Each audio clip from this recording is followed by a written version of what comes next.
to Huntington Beach in the summertime.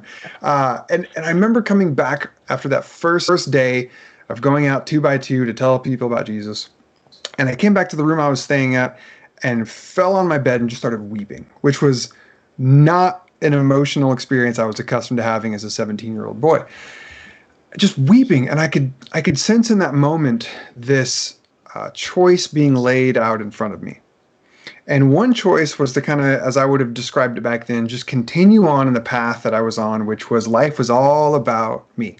Everything was about Colby, which I think is probably pretty typical for most teenagers.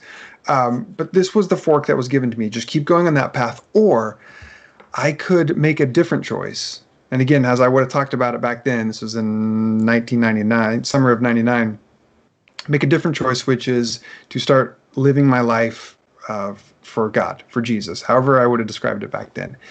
And that was like a radical, because I realized in that moment I was a fraud. I was out there telling people about how to have a relationship with Jesus when I had no concept of what that was. I was just reciting words that I'd heard, and I felt like a total fraud. And so in that moment, I thought, okay, I'm doing it. I'm giving my life to this cause, to this mission, to this purpose, whatever it is. And I got back to Oregon, canceled my plans to go to graphic design school, enrolled into a liberal arts Bible college, and got my degree in pastoral ministry, because I decided that's what I wanted to do, is be a pastor. Wow. So then fast forward, go ahead.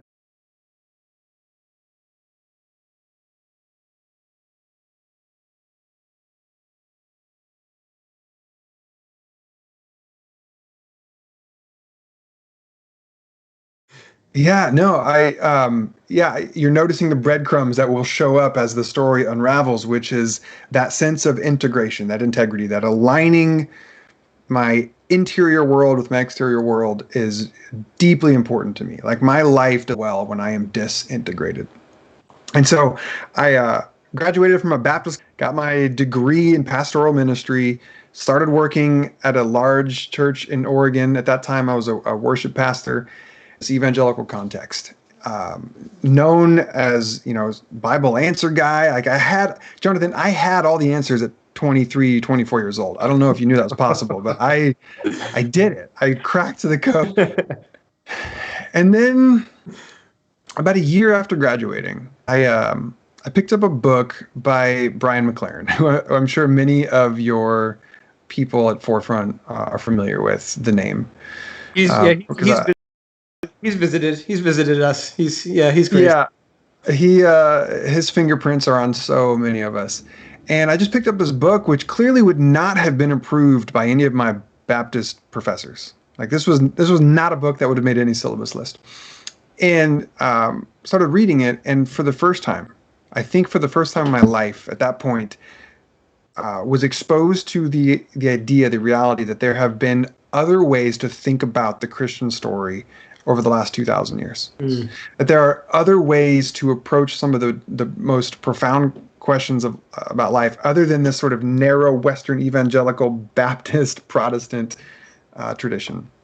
So that started to blow my mind already. And then Brian, in his book, gave me permission to ask questions, which up to that point, I am embarrassed to admit, I just didn't think was allowed.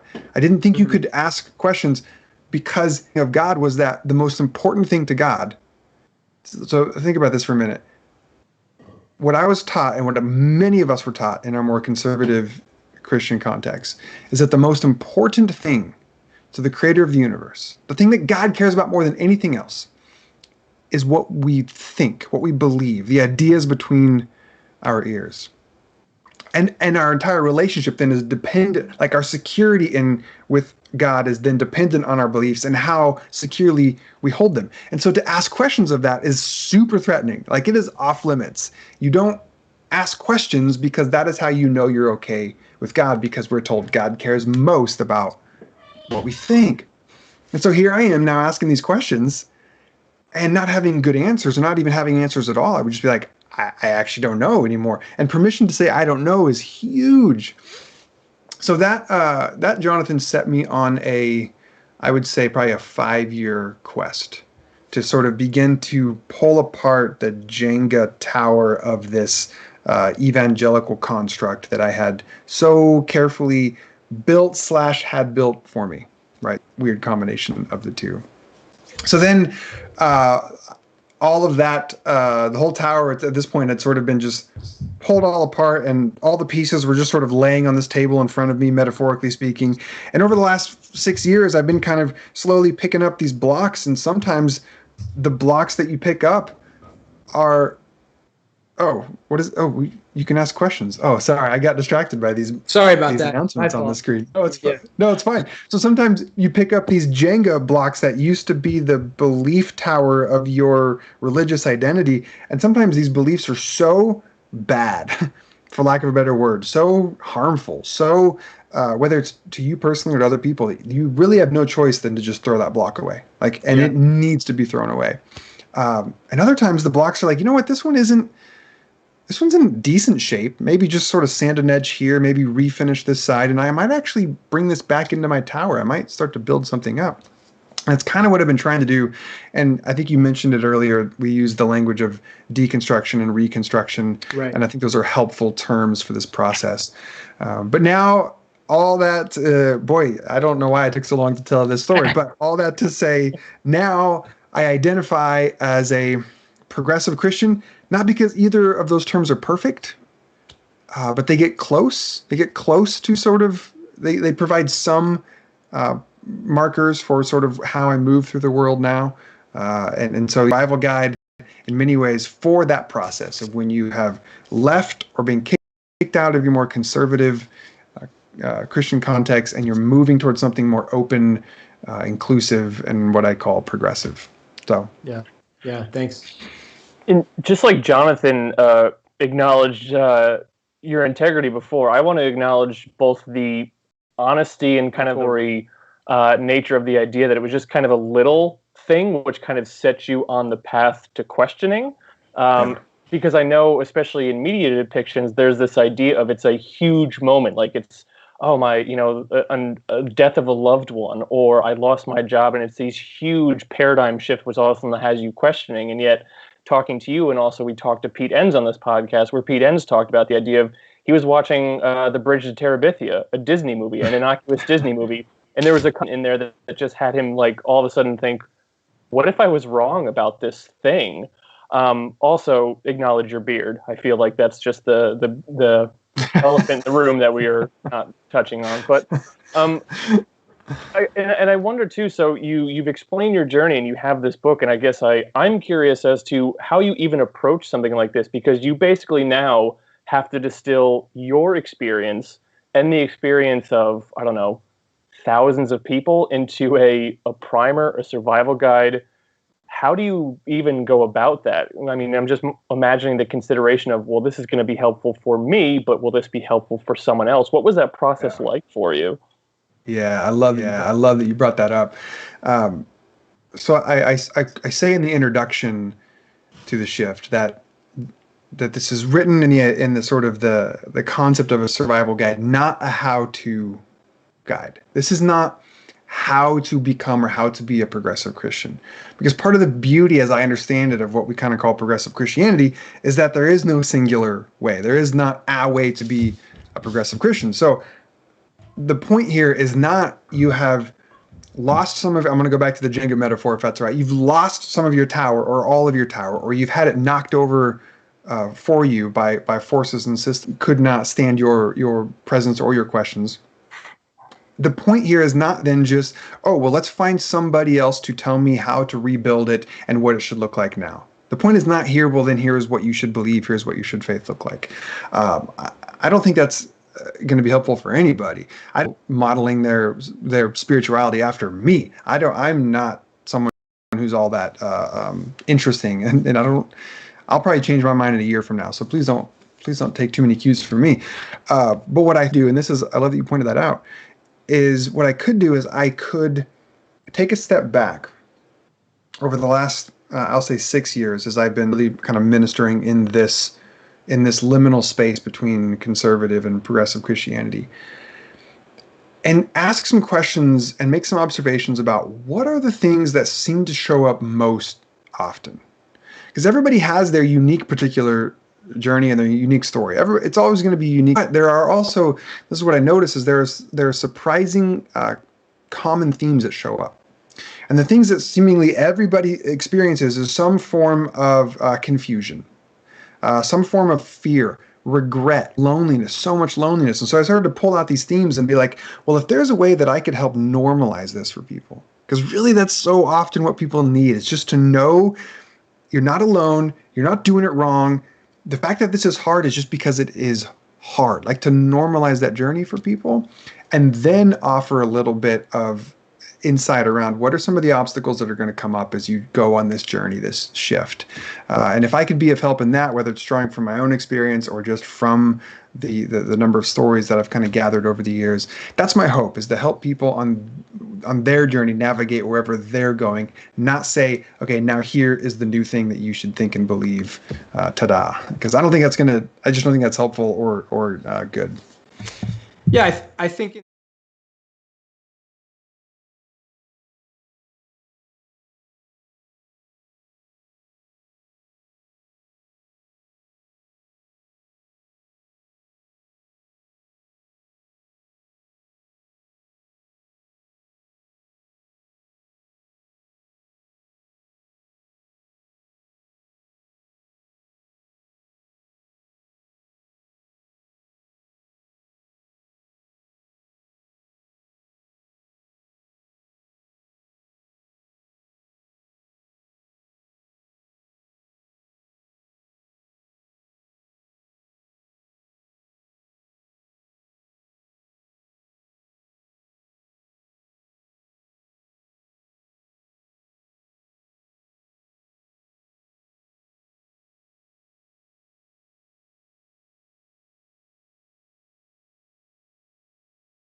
your thoughts. Yeah. So my thoughts are that was the first. I'm going to switch metaphors from Jenga here for a minute to clothing. That was the first moment when I really could tell that the clothes of conservative Christianity no longer, where I had like limbs sticking out over in weird directions, or it just was scratchy and itch. I'm like, whatever have been wearing for the last, at that point, probably 6 years, this isn't working anymore. And it was in this moment of, I was at a men's camp, the church I was working at in Oregon, and I don't remember what the speaker said that night. I don't think it had anything to do with what happened later on in my brain, but I was lying in bed that night, unable to sleep, because the thought just seemingly came out of nowhere. And Jim, to go back to what you said earlier and what Pete Enns said, sometimes it is just the smallest moments. And oftentimes what I found is these moments come through really no effort of our own. Like, I don't know how much credit I can really take for my shift, for my evolution. Like, so much of this, in my estimation, is just grace. Like, this is just, I'm being swept along in this journey, and we can talk about my definition of faith later, trying to stay open to what is. And so I don't take any credit for what happened that night, but I'm lying there, and I could not get the thought out of my head, Jonathan, of why does my religious tradition, on one hand, often quote and have songs about this sort of biblical truth of the mercy of God endures. Can you sing a little bit of that real quick? No, what's that? Yeah, no, nothing. Okay. Steadfast love of the Lord. Okay. Of course, he has a good singing voice too. This is just the mercy. So we say the mercy. The Bible says the mercy of God forever, and yet our theology and the doctrines that we have been handing people says, but really, you only get mercy for, I don't know, if you're a man, 72 years, if you're a woman, 75 on average, whatever the life expectancy is.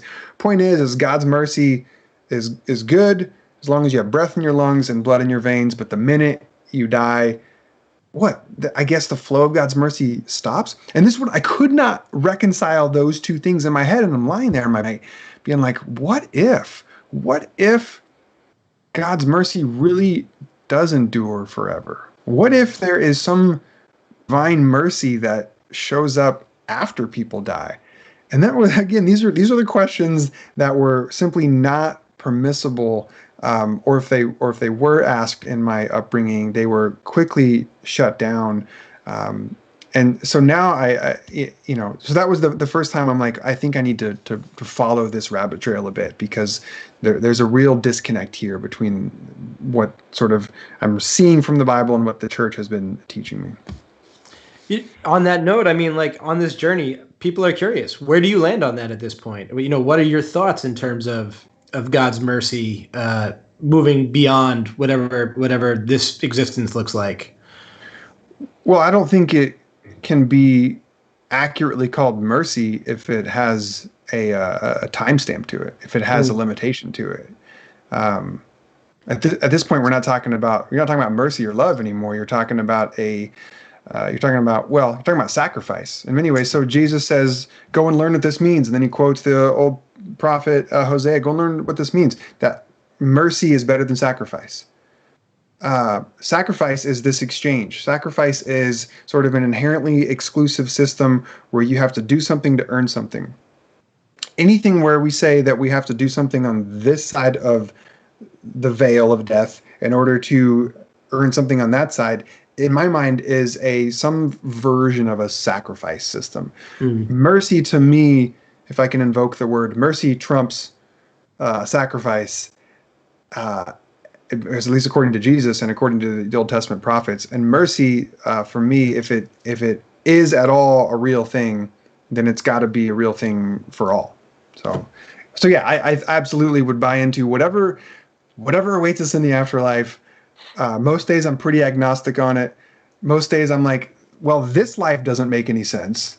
This life is a real freaking mystery. This life is weird. Like, how are we even here? So therefore, I guess there could be something after this that would make about as much sense as this one.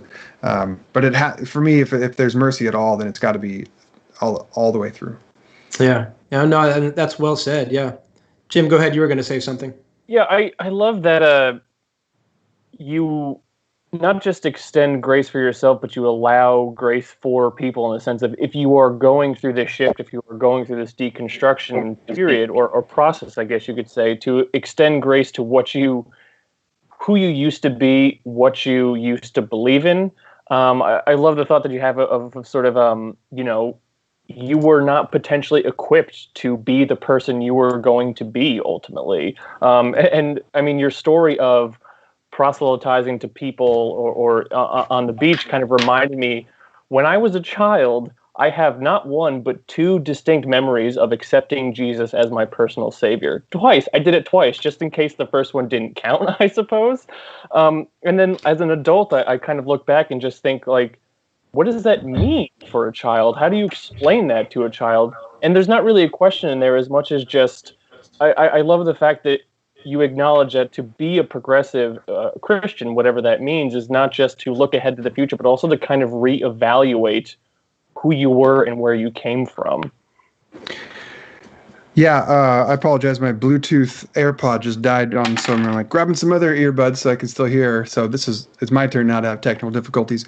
But I think I caught the end of what you said, Deacon Jim, and I feel like, and I've got a chapter in the book on this. I feel like this is one of the biggest gifts that we can give to the people that are in our churches, the people that are in our communities, the people that we come into contact with. And the gift is this. The gift is an invitation and permission to be kind to your past self. Because it can be so that, again, to go back, people go through this shift. One thing that happens a lot for people is they experience embarrassment, shame, regret, things like, I can't believe I used to believe that, or I can't believe I used to treat people like that based on those beliefs, or I can't believe I used to think that way.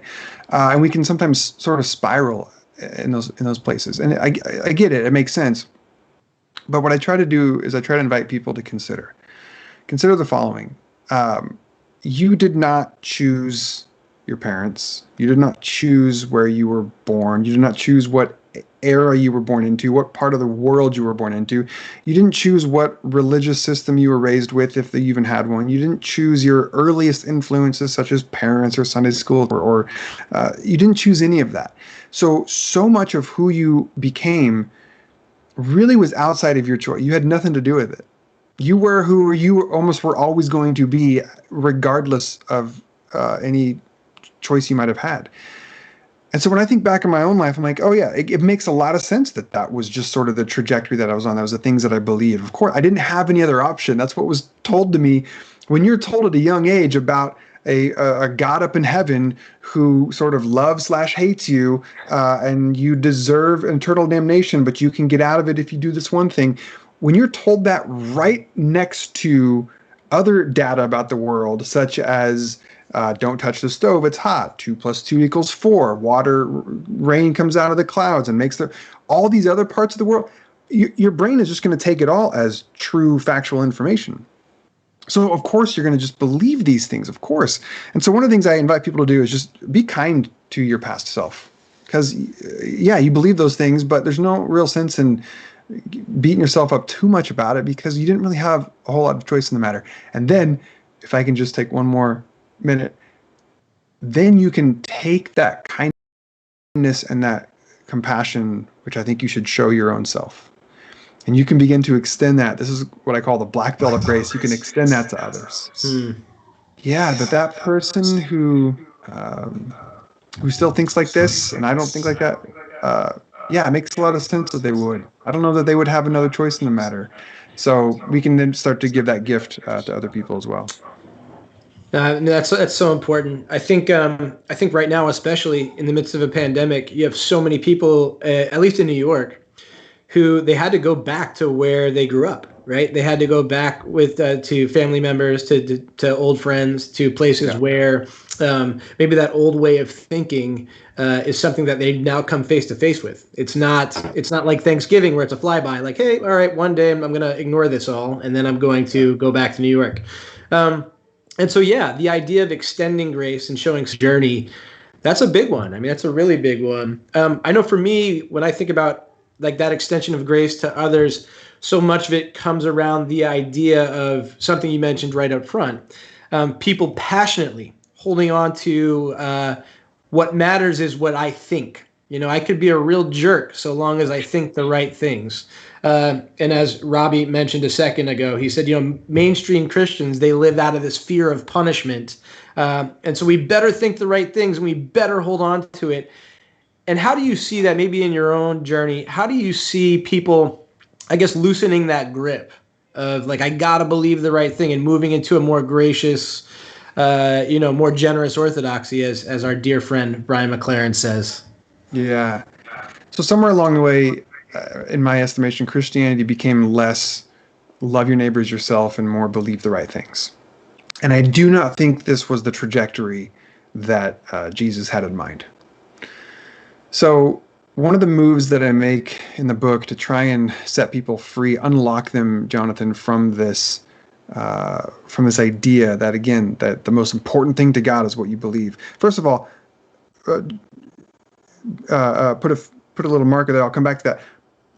Think about if that were true, and I'm going to say this next thing with kindness. I'm not trying to be snarky, but if it were true that the most important thing to God is that we believe the right things, then consider how the species Homo sapiens has been around, I don't know, probably 250,000 years or so. Correct. And if it were true that the most important thing to God is that we believe the right thing, and if we then sort of extrapolate from that the Old Testament is a unique revelation of the Jewish people that had the right answers for a period of time, and then it sort of grew into Christian religion, which had an extension of the more right answers.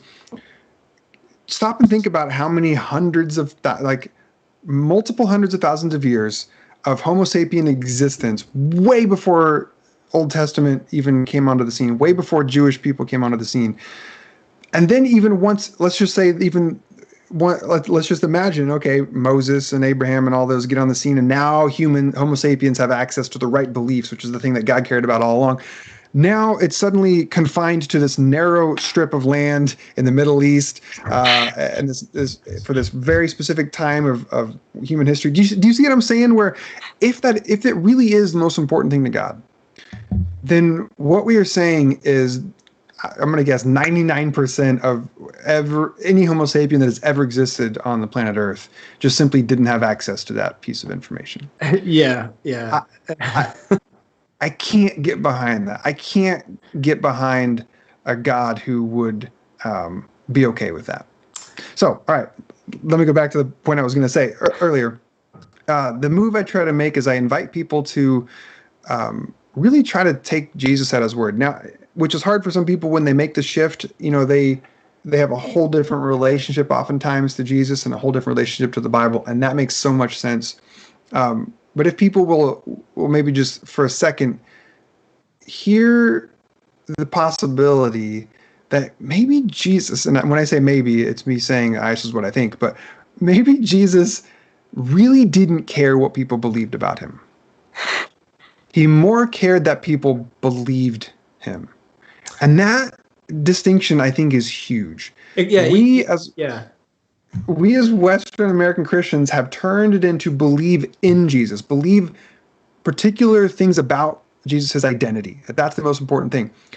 The few times in the New Testament when people made a statement of faith about an identity of Jesus, that they might have said, "You are the Christ, you are the Messiah." What did Jesus say to him? He said, "Don't tell anybody. don't say it." Like, we built entire organizations at wings and multi-trillion-dollar budgets of our churches to the goal of proselytization and evangelization. When Jesus was, every time that came up, he was like, yeah. If that's what you think, it's cool, bro. Just keep it to yourself. What Jesus, I think the Gospels reveal Jesus to be far more concerned that people believed him, which is to say, believe me that love is better than hate. Believe me that mercy is better than sacrifice. Believe me that the way of compassion and kindness and grace will lead to wholeness and flourishing and abundant life. Believe me. Like, that's follow in this way. And like Walter Brueggemann says, we've taken the proclaimer. He's got this wordplay about proclaimed and proclaimer. Doesn't matter. The point is, yes, we now want people to believe in Jesus, but Jesus was way more interested that people believed him. Really didn't care if people had what their ideas about him were. And it's great that I'm hearing you say this, and I'm sure some of these people are listening and tuning in, and this sounds exciting, but also in the moment when you're going through this, how terrifying and uncomfortable that could be. I mean, yeah. You want to change what we believe about God exists outside of time and space, fine. But then when you start getting to the idea of like, let's rethink some things about Jesus, it's almost like, okay, that's where we really start having problems. Yeah. And one of the things, once again, that I love about the book, I mean, you talk from the very beginning how being progressive does not preclude being anxious or being uncomfortable. And the rethinking about Jesus, I love how you kind of interpret the story of Jacob's ladder. And if I could just quote you, and this idea of kind of how we get away from it. When the dust settles and the sun rises, when the new day begins, when the old self stays buried in the ground while the new you rises triumphantly, don't be surprised if you are a bit slower, or a bit more, if you walk a bit slower, a bit more crookedly. And to people who might be kind of anxious and nervous about what they're going through, this may sound weird, but I promise it's supposed to be hopeful. Does being uncomfortable ever stop? Is that just inherently part of the journey? I mean, you as an author, as a speaker, as someone who does TED Talks, does being uncomfortable ever stop, or is it just part of embracing this new faith, spirituality, whatever it is you want to call it? That's a really good question, and I love how you phrased it. So what I would say is the experience of growth, transformation, movement, change, as a person who identifies as a progressive, part of what that means to me is that all of that is good. transformation's good, movement's good, growth. It's kind of the point. So I think that will always be with you. And that, so then the second part is, but it doesn't have to always hurt so bad. It doesn't have to always be so scary. Part of why it hurts so bad and part of why it's so scary in the beginning of your shift is because you're coming out of systems that have not prepared you for the fact that life is about growth and transformation and movement. Rather, even though we have all these moments in the New Testament where Paul's like, hey, even I haven't attained, like I'm still working on it. But we have, so I don't know if it's accidentally, unintentionally, whatever, we created a religious system that kind of had an end goal, and we just sort of got people there, and then like, well, yeah, now lock it down. Now that you have the right beliefs, lock it down. So then when you start your shift and you start moving from some of those places, yeah, that's when it starts to get real uncomfortable and scary. But I think what came up for me in your question is that while the trajectory of growth and transformation, I think, is always a part of it, the discomfort and fear, they aren't as intense. They're not. They start to go away because you start to have a more open-handed posture. You start to realize that faith isn't just a set of beliefs. Faith is about an opening to what is. Faith is about a turning to it's the sense that there's a light out there and you're constantly sort of turning and opening up to it. And so change and growth is always going to be part of it. So yeah, it does, the anxiety and the pain does absolutely lessen sort of the more you get away from some of those older ways of thinking. I think on that particular journey, there is that sense in which, yeah, I'm on this journey. It is uncomfortable. And I know for so many, the thing that brings them back, you mentioned Jesus previously. Yeah, I believe this about Jesus instead of believing Jesus. I think the other thing that scares people, that brings them back is Scripture. People are like, well, on this journey, I've now become untethered to the Word, so to speak, or untethered to what the Bible says. And that's the pushback we get on this journey. Well, the Bible says the truth, and you're the wolf that everybody's talking about. How do you address that, or what is the new relationship that you have or that others can have towards Scripture in this time or on this journey? Yeah. So first I'll talk about my posture to the Bible right now, and then I'll talk about that whole interacting with people who feel very differently from you.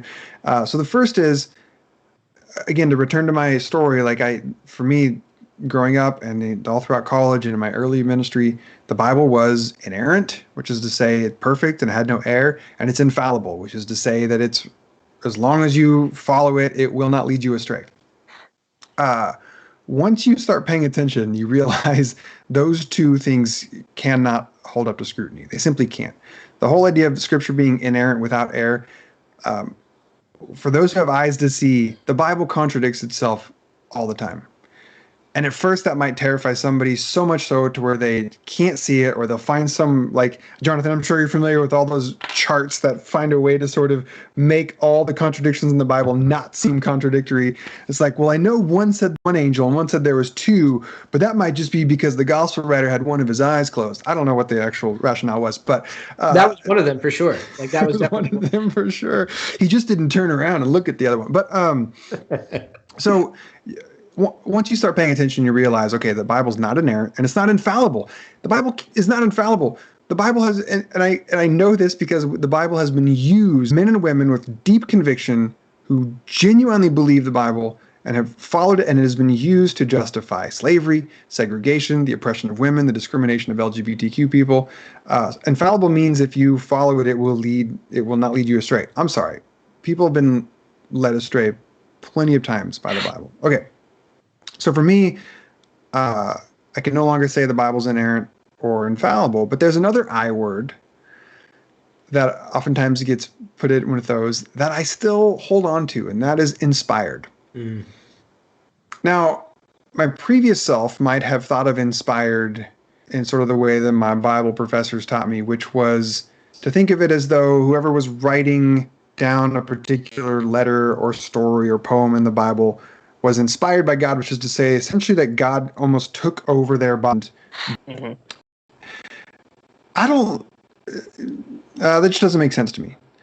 I think you can still talk about something being inspired. So if God is at least what is most beautiful, what is most true, what is most real, we can talk about truth and beauty and goodness inspiring people to do things all the time. And so there's a sense in which from inspired work, it still is a reflection of the human struggle over the course of hundreds and hundreds of years to try and figure out who the divine is, who we are in relationship to each other, in relationship to ourselves. So for me, the Bible still is inspired. I just come at it differently now. I have a more playful posture with it. I don't need it or expect it to be this document of timeless truths. I let it be what it is, story and metaphor. I think you guys probably know all this stuff at forefront even better than I do. So then when it comes to engaging with people who fundamentally feel differently than you about that, and they accuse you of being a wolf in sheep's clothing, or they accuse you of just twisting the word, I'll just be honest and say there's not a lot you can do about that. There's really not a response that's going to be all that effective. You're just going to be talking past each other because you're probably talking to somebody who needs the Bible to be a certain thing because it protects their beliefs, which protects their standing with God. And all of that just creates these layers of fear and anxiety that don't let people hear different ideas about the Bible or different ways of looking at it. So what I encourage people to do is if there is somebody who's really throwing Bible verses at you or throwing accusations of you that you're being fast and loose with the scripture, most of what you can do is you can just sort of do your best to just receive it, and just say thank you for your feedback. We see it differently. We see it differently. Well, how do you see it? Well, I don't, we see it differently. I don't even follow people into those arguments anymore because it doesn't really go anywhere. I just let that be a place.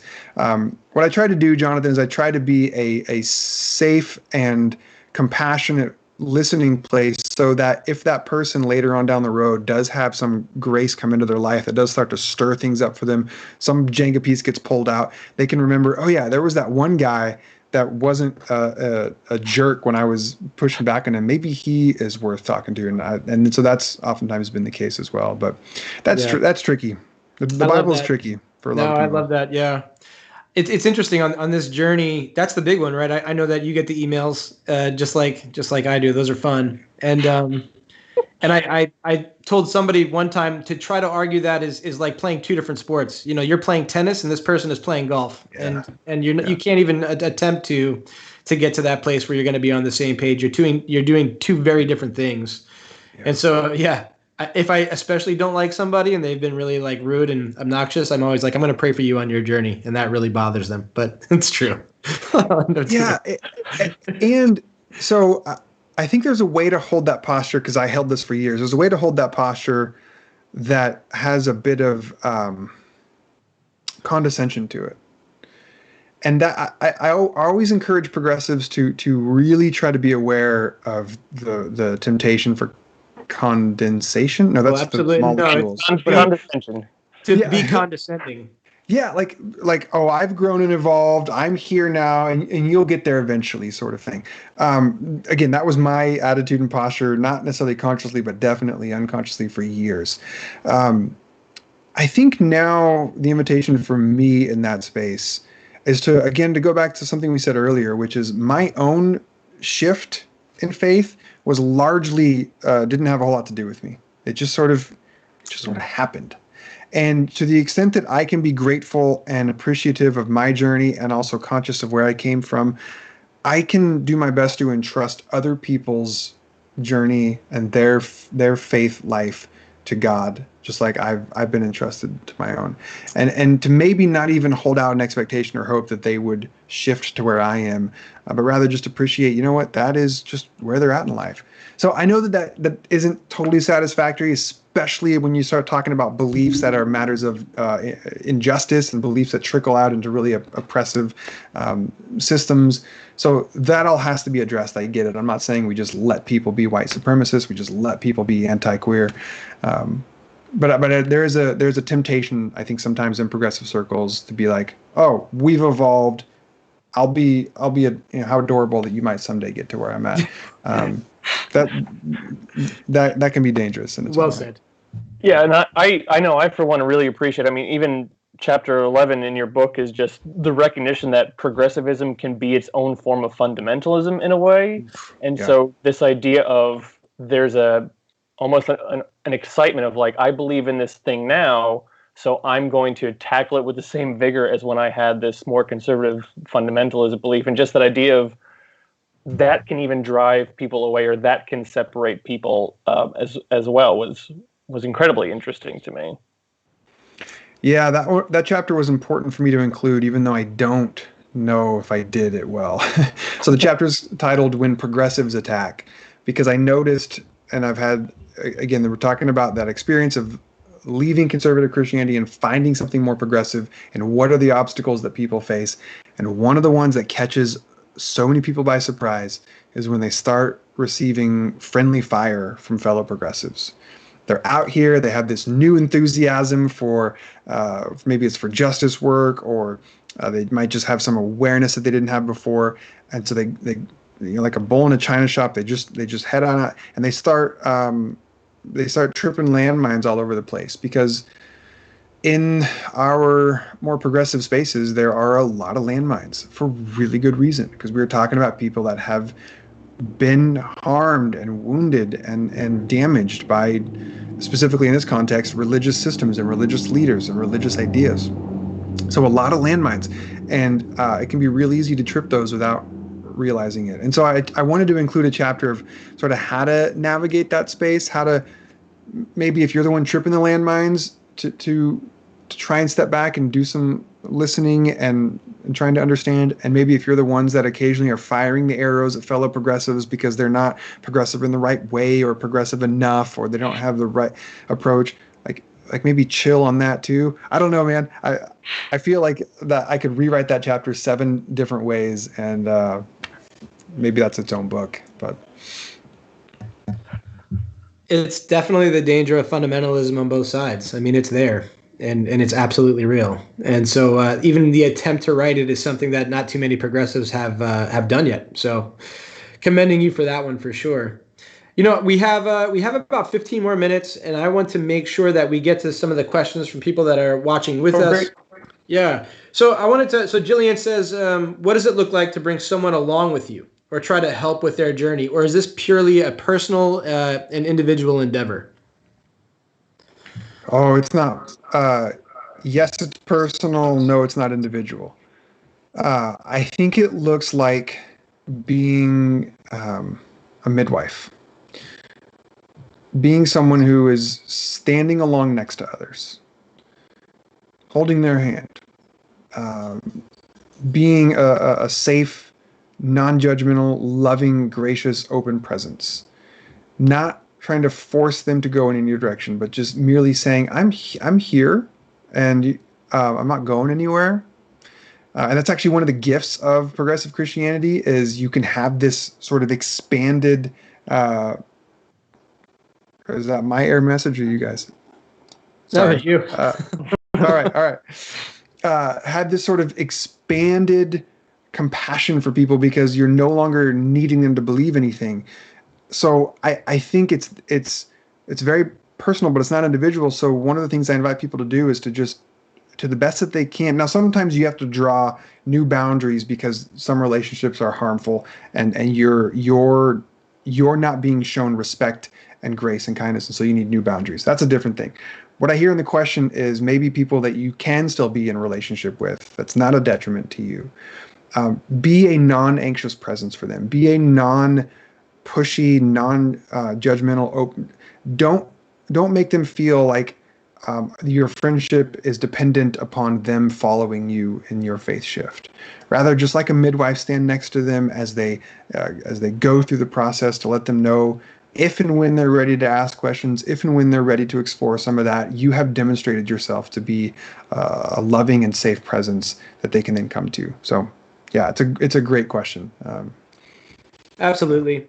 I think on the other side, like Mackenzie said, how do you talk to people who have completely left religion or Christianity due to the hateful trends in theology. And it feels like that's the other side of this, right? The same thing, be the non-threatening presence. Yeah. Yeah. And you want to comment on that at all, or is it the same answer? Yeah, I would just say three of my favorite words, and I learned this through therapy. Three of my favorite words to tell people is, that makes sense. Just tell, like, if people have left religion, left church, if they don't go back because it just is harmful, yeah, that makes sense. That makes a lot of sense. Of course you would. Of course you would not want to go back. Who would want to go back if you've gone through that?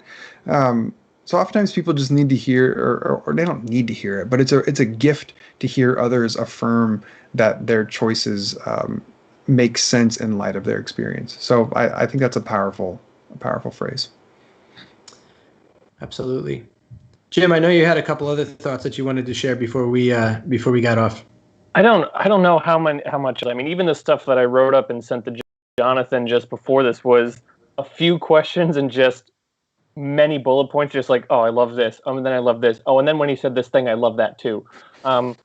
So it was, I mean, even just the idea of kind of how, not that you directly end the book, but just one of the quotes that comes at the end that you take from Maya Angelou, just, I did then what I knew how to do. Yeah. Now that I know better, I do better. And just that, even that idea in itself kind of expresses the fact that, I mean, progressivism has the word progress in it. It means we're never really going to get to an end destination. It's just we keep moving forward and we keep looking back on what we've done and look ahead to how we are. And as we've said, it's scary, it's uncomfortable, but it's also, I mean, great that we can have a survival guide like this, I think. Yeah, absolutely. And I think, as Brittany is saying, like, what this does, it affirms, it validates, it lets people know that their journey matters. It lets people know that their life matters in that sense when maybe they've been told otherwise. Yeah, it's really important. I feel like you know, this is your second book, and we have our favorite parts to books, right? What was the thing that you enjoyed most, or what's the big thing that you're like, this is the thing that I want to talk about or explore more or do more of now that this is out to the world? What part of the book is that? Yeah, I think one of my favorite chapters to write, and actually, Deacon Jim, you mentioned this earlier, was the chapter, it's about waging the battle within. So what happens when you start to make this shift and move away from some of what you used to think and what you used to believe, and you start living into new realities? What can happen is your old self, my therapist says, comes online. Your old self comes online and starts to wage war with your new self that's wanting to emerge.